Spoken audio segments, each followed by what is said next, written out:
A lot of people around the world struggle with mental issues. It's good to get it off your chest.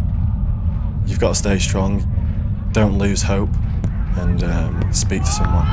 You are going to come through it.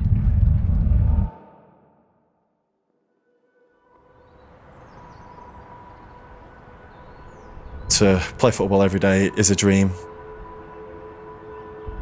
and it's not something that I'll ever take for granted. I love defending. You've got to be strong, you have to be a leader, and I think you've got to be brave as well, and take one for the team if you need to. I'm always calm on the pitch. I don't let anything get on top of me or bother me too much.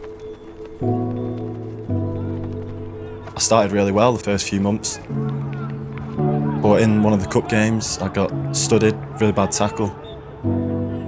Didn't really think much of it, but my foot was killing me, and at the end took my boot off and had a big gash right on the top of my foot.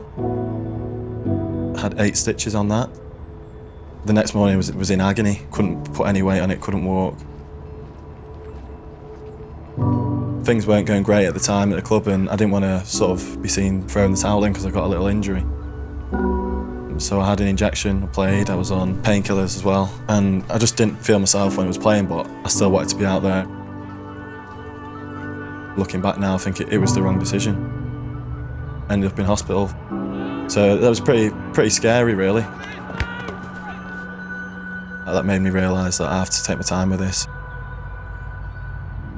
I felt a bit embarrassed, a bit ashamed, sort of failing as a team, and I didn't want to be seen out, so I thought it was best to stay in. It can take its toll on you mentally, and the only way to come through that is to keep working hard, and that's what I did. It's difficult sometimes because people don't know what you might have been going through off the pitch. They judge you thinking you're at 100% every game and you're feeling 100%, and that's not always the case. My teammates were brilliant with me. They sort of said, you need to speak to someone, just to clear your head and try and sort of reboot and refresh and go again. Went around to my family's house. I sort of got really upset, to be honest, and told them I was struggling, and well, that's the last time I can really remember crying. I could see how upset and devastated they were, and it really affected them as well. And they wanted to do everything they could to help me get myself feeling good again. It's good to get someone else's perspective on things. Pick the person you trust the most and just open up to them. The first time you do it, you might be a bit worried of what people might think or what they might say, but when you see the reactions, it's a big relief.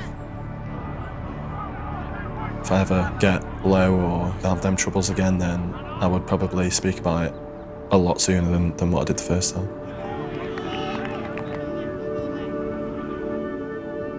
My name is Michael Keane, and I'm a centre-back at Everton Football Club. Millions of people around the world struggle. Having been through a few tough times myself, I think it's important to be there for others when they're struggling. You've had that experience, you know what it feels like, and you know what you've got to do to get back to feeling yourself.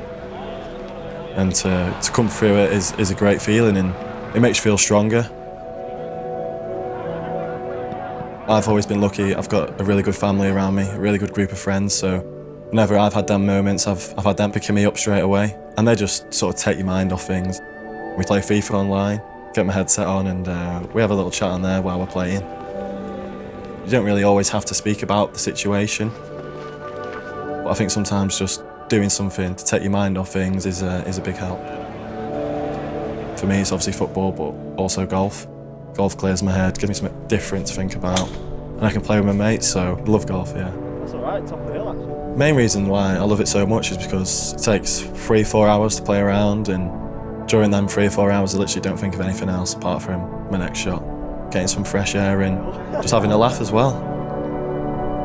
For people who are struggling, all I can say is stay strong, stay in there, speak to people, and do little things that make you happy, and eventually you'll come out the other side.